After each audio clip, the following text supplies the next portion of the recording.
네. 사랑하는 우리 베들레헴 교회 성도 여러분, 날씨 많이 추운데 건강 조심하시기 바랍니다. 같이 기도하고 말씀 잠깐 나누도록 하겠습니다. 주님 감사합니다. 오늘도 이렇게 기회를 허락하여 주셔서 마가복음 말씀 계속해서 나눌 수 있도록 해 주셔서 감사합니다. 저희들이 이 말씀을 통하여서 예수님께서 이 땅 가운데에서 어떠한 이유로 그리고 어떻게 그 하나님의 구원 사역을 계속해서 이뤄 나가실 수 있었고 이뤄 나가셨는지를 볼 수 있는 그런 기회가 될 수 있도록 허락하여 주시고, 저희의 삶 가운데에 동떨어진 소식으로 들리지 아니하고 우리 삶에 온전히 와닿고, 그리고 우리 삶을 완전히 변화시키고 심지어 변혁시키는 놀라운 역사가 어 역사의 시작이 되는 그런 소식들이 될 수 있도록 주님께서 도와주시기를 원합니다.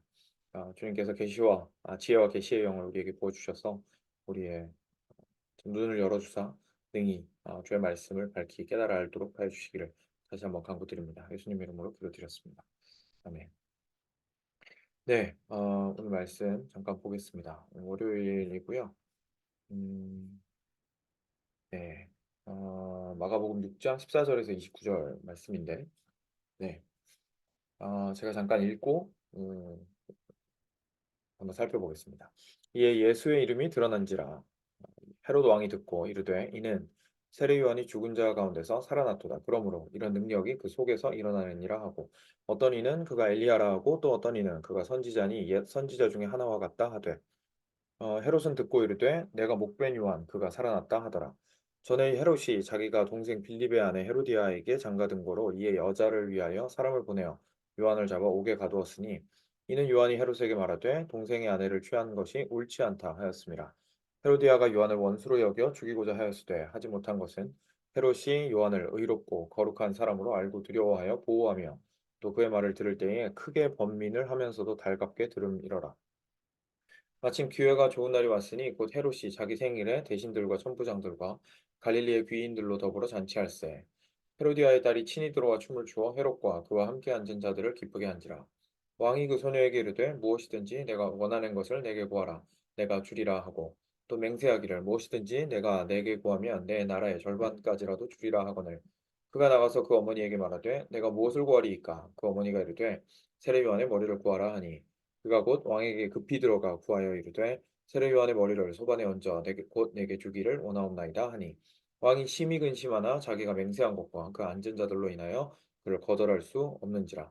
왕이 곧 시위병 하나를 보내어 요한의 머리를 가져오라 명하니, 그 사람이 나가 옥에서 요한을 목베어 그 머리를 소반에 얹어다가 소녀에게 주니, 소녀가 이것을 그 어머니에게 주니라. 요한의 제자들이 듣고 와서 시체를 가져다가 장사하니라. 네. 참 가슴 아프기도 하고 너무 뭐 속된 말로 어이가 없죠. 너무 말도 안 되는 일이 일어난 것을 제가 보게 됩니다. 인제 예수님께서 사역을 활발하게 하시기 시작한 이후에 예수님의 이름이 그 지역에 널리 알려지게 되었고, 사람들마다 자기 나름대로의 판단을 가지고 "도대체 이 인물이 누구냐?"라고 이야기를 하게 되었죠. 근데 그때 인제 오늘 본문이 이야기하고 있는 건, 여러 사람들이 뭐 엘리야라 하고 또 어떤 사람은 "옛 선지자 중 하나 같다." 뭐 이런 얘기했는데, 헤롯 같은 경우에는 마음에 찔리는 게 있다 보니까 '아 이거 내가 죽인 세례 요한 그가 다시 살아난 거 아니냐.'라고 인제 생각했다는 겁니다. 그러면서 인제 과거 회상 장면이 나오는 거죠. 헤롯이 그렇게 생각한 이유는 헤롯이 이제 그 마음에 걸릴 수밖에 없는 상황 속에서 세례 요한을 처형을 했기 때문이었습니다. 헤롯이 동생 빌립의 아내 헤로디아에게 장가를 든 거로, 그러니까 제수 씨한테 장가를 든 거죠. 그리고 이 사람을 위해서 사람을 보내어서 요한을 잡아서 옥에 가두었습니다. 왜냐하면 세례 요한이 헤롯한테 "아니 어떻게 제수 씨를 그렇게 취할 수가 있습니까? 옳지 못합니다." 이렇게 바른 소리를 했더니 그 제수씨가 되었던 헤로디아가 화가 난 거죠. 뿔이 나서 요한을 원수로 여겨서 "야 이거 저렇게 바른 말 하도록 뚫린 입이라고 저렇게 아무 말이나 막 하는데 내가 도저히 성질이 나서 보고 있을 수 눈 뜨고 보고 있을 수가 없다."라고 생각하 해서 그 원수로 여기고 "반드시 내가 저자를 죽이리라." 하고 이제 헤롯을 구워 삶았겠죠. 그래서 헤롯이 자기가 취한 이 아내 기쁘게 하기 위해서 요한을 인제 옥에 잡아 가뒀다라는 얘기입니다. 뭐 일단은 여기까지만 딱 보더라도 헤롯이 지금 공의롭게 행하지 못한 것은 너무 자명합니다. 그러니까 뭐 이렇게 제수 씨를 이렇게 자신의 아내로 취한 것은 뭐 둘째치더라도 그것에 대해서 바른 말을 한 세례 요한을 감옥에 가둔 그 이유가 결국은 자기 아내를 기쁘게 하기 위해서였다라는 것이 어 이제 헤롯의 어떤 뭐 인성이랄까요? 그의 연약한 부분을 우리한테 아주 적나라하게 보여주고 있는 거죠. 그리고 이 테마가 사실 이 이야기에서 계속 줄을 이루고 있습니다. 그러니까 헤롯이 얼마나 사람을 두려워했고 그 사람을 두려워함으로 인하여서 그로 하여금 진리 위에 서지 못하게 하였는지를 이 이야기가 잘 드러내 보여주고 있거든요. 그래서 계속 보겠습니다. 그렇게 해서 인제 요한을 옥에다가 잡아 넣어 놨는데 이 헤롯은 또 다른 한편으로 또 이렇게 두려운 거예요. 뭐였냐면 20 절에 보면 요한이 의롭고 거룩한 사람이라는 사실은 이 헤롯 왕이 보더라도 부정을 할 수가 없었던 거죠. 그래서 너무 두려웠습니다. 그래서 이 두려워하면서 이 요한을 차마 죽이지는 못하겠는 거예요. 그래서 일단 뭐 옥에다가 넣어 놓고 음 심지어 간혹 가서 인제 얘기도 들은 거죠. 그래서 막 근데 말을 들으면 크게 번민을 하면서도 달갑게 들은 겁니다. 그러니까 '아 이게 맞는 얘긴데.' 하면서도 그 마음 가운데에 맞는 말인 것 같 그러니까 한편으로는 너무 좋은 거예요. 옳은 말을 세례요한이 해 주니까. 그런데 그게 자기 한편으로는 이렇게 사이다 같은 말이기는 하지만 시원한 말이기는 하지만 그대로 살 수는 없어요, 다른 한편에서는. 그러니까 고민이 될 수밖에 없겠죠. 그래서 그 말을 들으러 인제 자주 간혹 내려갔는데 옥으로 감옥에서 이제 세례 요한이 하는 말들을 듣고 기뻐하면서도 동시에 고민을 할 수밖에 없었던 그런 모습을 보게 됩니다. 근데 그러다가 기회가 좋은 날이 왔는데 헤롯이 자기 생일에 이제 사람들을 다 모아 가지고 잔치를 벌였습니다. 근데 헤로디아의 딸이 그러니까 어 인제 자기 조카죠. 그죠? 헤롯 조카인데 헤롯의 조카가 인제 나와서 춤을 추기 시작했습니다. 근데 춤을 추는데 그게 너무 이쁘니까 헤롯이 불러와 가지고 "네가 원하는 건 무엇이든지 가지고 오거라."라고 했습니다. 그랬더니 딸이 엄마한테 가서 물어봤더니 엄마가 이제 "세례 요한의 머리를 달라고 해라."라고 해서 이 여자아이가 정말 끔찍하게도 무슨 말인지 알았을까 싶은데 알았으면 알았던 대로 끔찍하고 그쵸? 그 뜻을 알고도 그렇게 말을 했으면 모르고 말했는데 엄마가 그렇게 시킨 거면 정말 엄마의 잔혹성은 이루 말할 수 없는 것 같은데 어쨌든 이 여자아이가 와서 지금은 아버지가 된 헤롯한테 얘기를 한 거죠. "세례 요한의 머리를 주십시오." 그래 가지고 왕이 더 이상 미룰 수가 없어서 자기가 약속을 한 거기 때문에 세례 요한 머리를 잘라서 가져오게 했습니다. 그래서 요한의 제자들이 와서 인제 시체를 가져다가 장사를 하게 되는 것으로 오늘 이야기가 끝이 나게 되죠.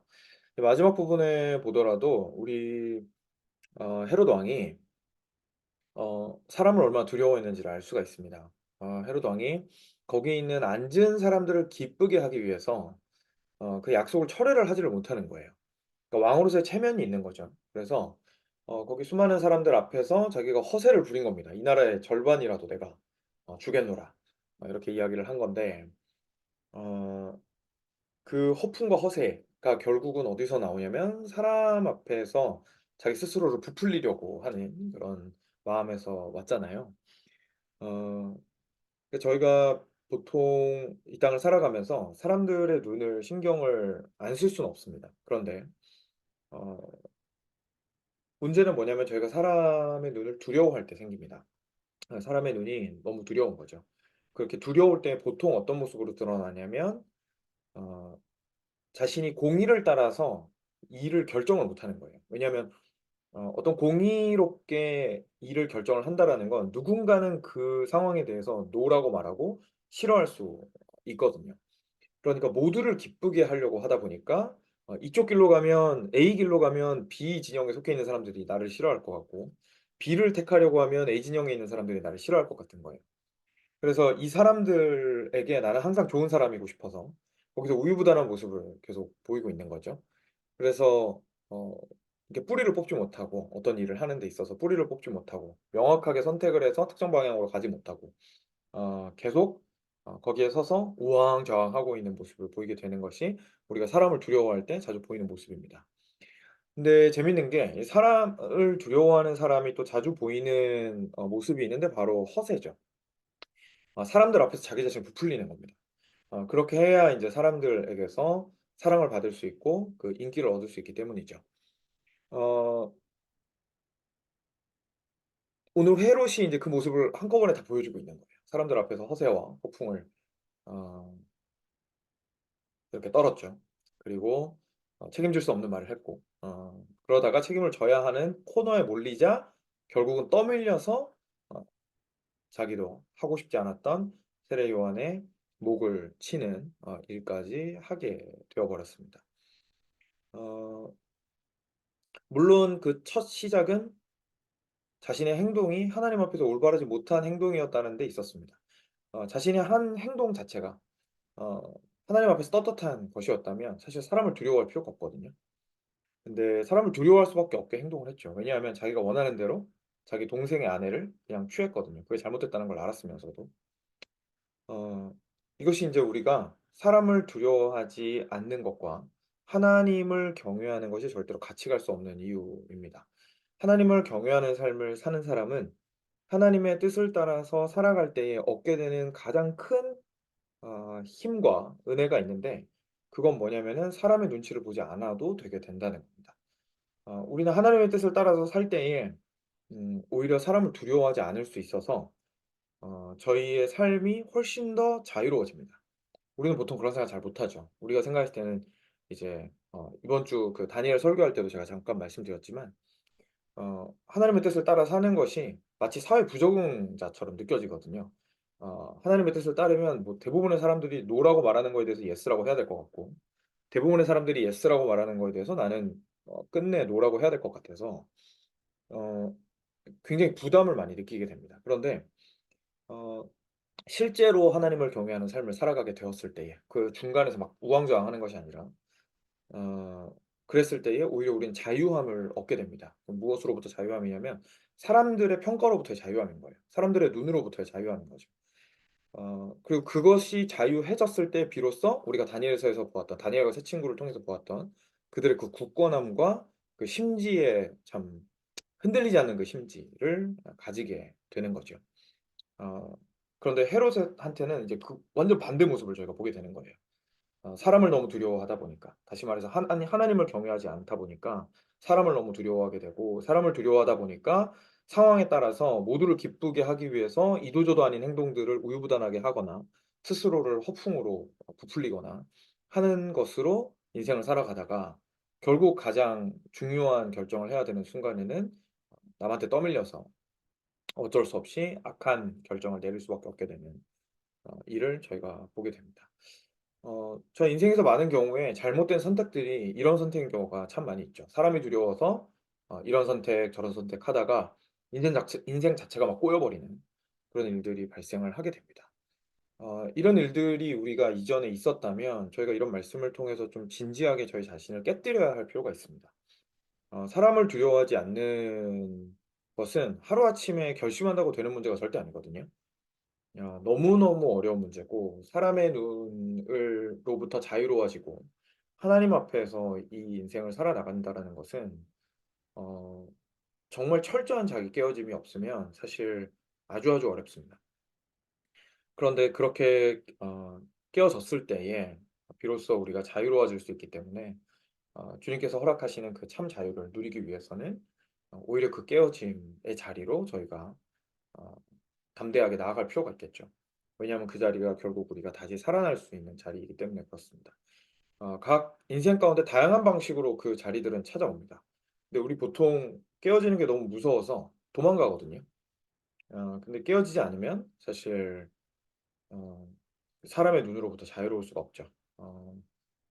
그래서 결국은 각자의 인생 가운데 하나님께서 독특하게 허락하시는 그 길 위에 저희가 신실하게 서 있을 때 비로소 어 그 참 자유를 얻게 되는 비록 아프지만 아프고 힘들지만 그 길을 걸었을 때 비로소 참 자유를 얻게 되는 그 길을 살아가게 되는 것 같습니다. 그래서 어 이것들이 저희에게 좀 뭐랄까요? 인생을 좀 새로운 눈으로 바라보게 해 주었으면 좋겠고요. 그리고 이 말씀이 정말 나는 그래도 사람 참 두려워하지만 진짜 헤롯처럼 살고 싶진 않다.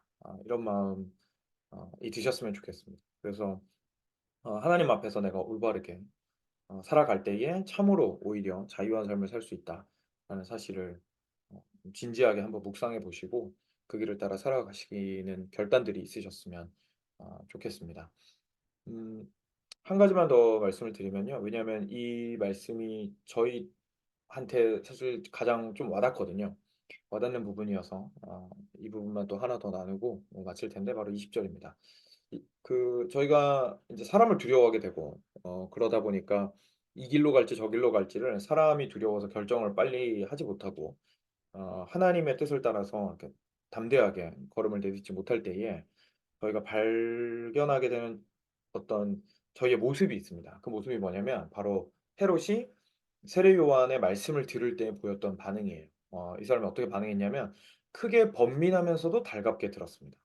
그러니까 이게 어 정말 많은 그리스도인들이 처해 있는 상황입니다. 그리고 이 상황 자체가 저희들을 상당히 뭐랄까요? 어 저희들을 속이 저희들을 속이게 되는 상황이죠. 무슨 말이냐면 제가 설명을 드릴게요. 이런 겁니다. 저희가 이제 말씀을 듣습니다. 그쵸? 말씀을 듣는데 이 말씀이 달게 들려요. 이 말씀이 무슨 말씀인지도 알겠어요. 그리고 이 말씀이 굉장히 강한 말씀이고 굉장히 우리를 막 쪼개는 말씀이에요. 그리고 우리의 죄를 지적하는 말씀이고 마음을 찔리게 하는 말씀이에요. 그래서 그 말씀 앞에 있으면 내가 막 죽을 것 같아요. 그리고 너무너무 찔려서 자신의 삶을 돌이킬 수밖에 없어요.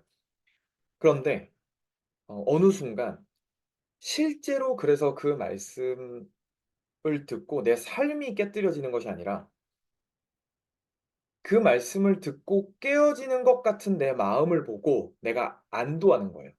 괜찮은 것 같은 거죠. 그래도 나는 아직 이 정도 말씀은 이해하고 있어. 알아듣고 있어. 내가 나의 삶을 돌이켜 보고 있어. 이런 말씀을 그래도 들을 정도의 영적인 수준이 되어 있어. 이런 식으로 계속 자기를 위로하는 겁니다. 어 왜냐하면 그 말씀을 듣는 그 순간만큼은 내가 그 말씀과 같은 사람이 된 것 같거든요. 그 말씀에 의해서 찔림을 받는 그 순간만큼은 내가 그 말씀에 동의하고 내가 그 말씀대로 살아가고자 하고 내가 그 말씀을 이 뜻하는 그 방향으로 나아가고자 하는 것 같거든요. 그런데 사실 예수님께서 말씀하시는 건 "실제로 그 길을 가느냐?"라고 질문을 하시는 거죠.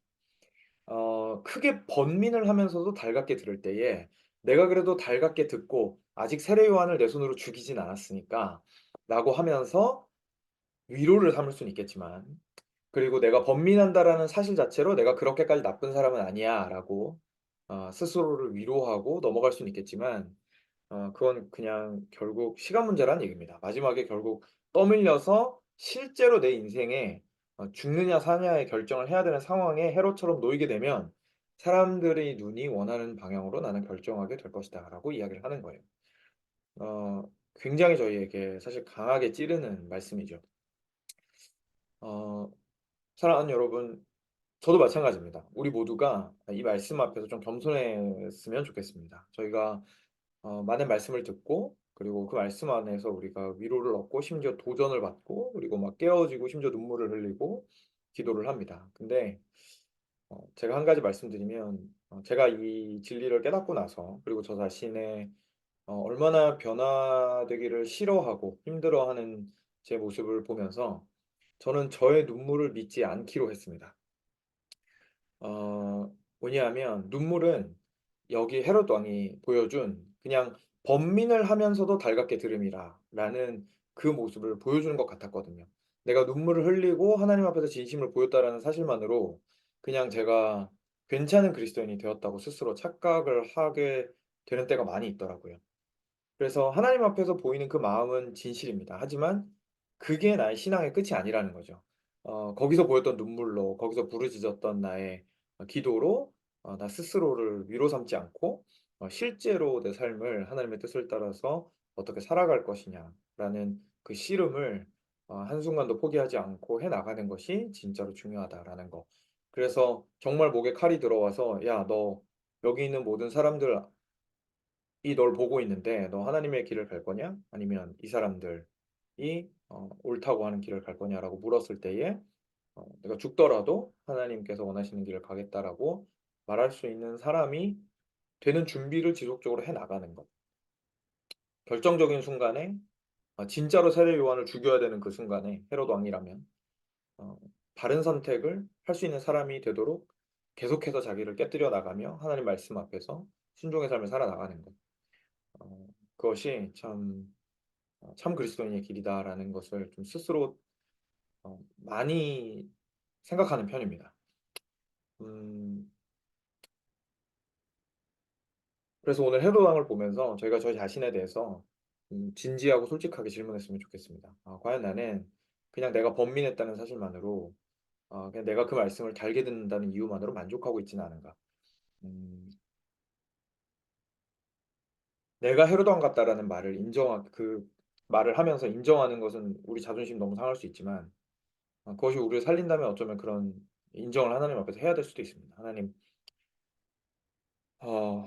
저는 참 헤롯 왕 같은 사람입니다. 제가 참 주의 말씀 앞에서 크게 번민하면서도 달갑게 듣기만 하고 그냥 하지만 그 길을 걸어가는 것에는 굉장히 게으른 자입니다.'라고 인정 해야 될 수 있을 수도 있습니다. 그래서 오늘의 말씀이 저희들을 좀 다시금 돌이켜 보게 하고 그리고 그렇게 돌이켰을 때에 참 자유와 참 생명의 길로 인도하는 말씀이었으면 합니다. 네. 이 정도로 나누도록 하고요. 음 제가 기도하고 마치도록 하겠습니다. 사랑하는 주님 감사합니다. 오늘 헤롯 왕의 참 연약한 모습 그리고 죄악된 모습을 통하여서 저희 자신을 돌이켜 볼 수 있도록 해 주셔서 감사합니다. 하나님 참 누가 이 책망에서 자유로울 수 있겠습니까? 하나님 주님의 말씀을 들을 때에 그 말씀이 달게 들리고 그 말씀이 찌를 때에 참 가슴 아파하고 심지어 눈물을 흘리고 회개하며 주님 앞에 부르짖으면 제가 마치 좀 굉장한 그리스도인이라도 된 것처럼 생각하는 그러한 마음이 제 안에 있음을 주님 앞에 고백합니다. 아버지 하나님 그것이 저를 그리스도인으로 만들어 주는 것이 아니라 지속적으로 저의 삶이 그리스도의 길을 따라가며 그리스도와 함께 동행하며 주의 뜻을 기뻐하며 실제로 오늘 헤롯 왕이 마주했던 그런 참 어려운 선택의 기로에 서 있었을 때에 참으로 주의 길을 선택하는 삶을 살아나가는 것이야말로 저를 그리스도인다운 사람으로 만들어 준다는 것을 저로 기억하게 하여 주시옵시고 우리 모두를 기억하게 하여 주시기를 간절히 간구드립니다. 사랑하는 주님 이것이 참 아픈 말씀이지만 이 말씀 안에서 저희가 온전히 깨어졌을 때에 오히려 십자가 이후에 부활하심으로 어 다시 살아나셨던 예수님과 같이 저희들이 그렇게 깨어졌을 때에 다시금 참 자유를 얻는 생명으로 부활할 수 있도록 은혜 부어 주시고 새로운 삶을 우리가 만나게 될 수 있도록 은혜 주시기를 원합니다. 하나님 사람의 눈으로부터 자유롭기가 참 어렵습니다. 우리 중에 사람의 눈 때문에 신앙생활하고 사람의 눈 때문에 이런 일을 하고 저런 일을 하고 사람의 눈 때문에 이런 일을 하지 않고 저런 일을 하지 않는 참 자신의 모습을 발견하는 이들도 많이 있으리라 생각이 됩니다. 하나님 그분들 이 주님 앞에서 솔직하게 나아올 때 주께서 그 기도를 들어주시고 그 영혼을 주님께서 귀히 여기시고 다시금 회복시키시며 주님 안에서의 참 자유를 얻을 수 있도록 하여 주셔서 사람들의 눈으로 이 인생을 살아나가는 것이 아니라 오직 그리스도의 눈으로 아 그리스도의 눈이 자신을 바라보는 것을 기억하며 그 인생 그런 인생을 살아나가게 될 수 있도록 은혜 주시기를 원합니다. 감사합니다 주님. 항상 우리와 함께하여 주시며 이런 연약한 우리들임에도 그 은혜를 끝까지 참 그치지 않으시고 우리에게 부어 주시는 것을 인하여서 감사드립니다. 우리 주 예수 그리스도의 이름으로 기도드렸습니다. 아멘. 네. 방금 마지막 기도 드린 대로 참 연약한 우리이지만 그런 연약한 우리에게 지속적으로 은혜 주시기를 그치지 않으시는 우리 예수님 기억하시면서 오늘 하루 어 기쁨과 평안과 자유의 하루를 보내시기를 주님의 이름으로 축원드립니다. 네. 좋은 날씨도 건강하시고요. 그러면 그만 인사드리겠습니다. 샬롬입니다.